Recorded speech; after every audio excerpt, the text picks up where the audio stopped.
When my wife texted me and said my son ate his vegetables, I called the police. Every single night for the past 4 years, dinner has been a hostage negotiation.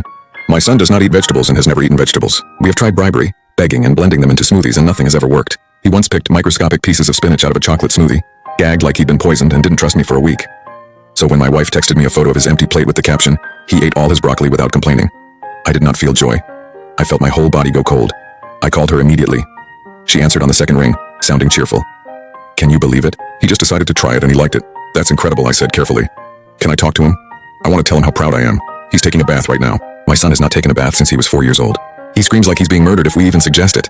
"Okay," I said. "I'm actually going to head home a little early." "Oh, you don't have to do that. We're totally fine here. My wife has never once in 9 years of marriage told me not to come home early." I ran straight out of the office without a second thought. I was doing 60 before I even made it out of the parking garage. I called 911 and tried to explain. "Sir, slow down." The dispatcher said, "Your son ate his vegetables and now he's taking a bath. My son would rather die than eat a vegetable and he doesn't take baths." She's telling me something is wrong. I could almost hear the dispatcher roll her eyes. Is it possible he's just growing up and trying new things? "Ma'am, this kid staged a hunger strike for 2 days because my wife put a single pea on his plate as a joke. Something is very wrong in my house right now." The dispatcher paused. "We're sending units. Stay on the line." I pushed the car to 90 and called my neighbor Eugene, a retired cop. "Eugene, I need you to look at my house right now." I heard him walk to his window. "There's a truck in your driveway that I don't recognize. White pickup. No plates.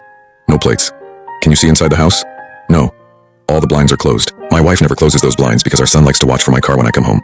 "Eugene, the police are on their way. Can you keep an eye on the house?"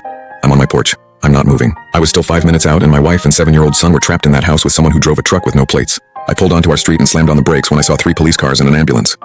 The officers had their weapons pointed at my front door. Eugene was on his porch shouting something at a cop and pointing at the side of the house.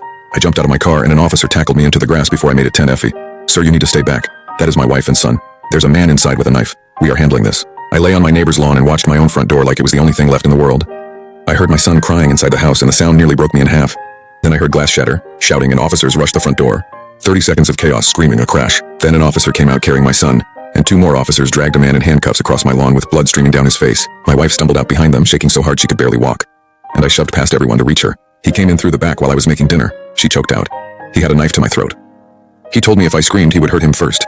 He made me text you something normal so you wouldn't come home early. How did you think of the broccoli? She looked at me with mascara running down her face. He was watching everything I typed. I needed something that sounded like good news, but that you would know was impossible. She took a breath. 4 years of fighting him every night.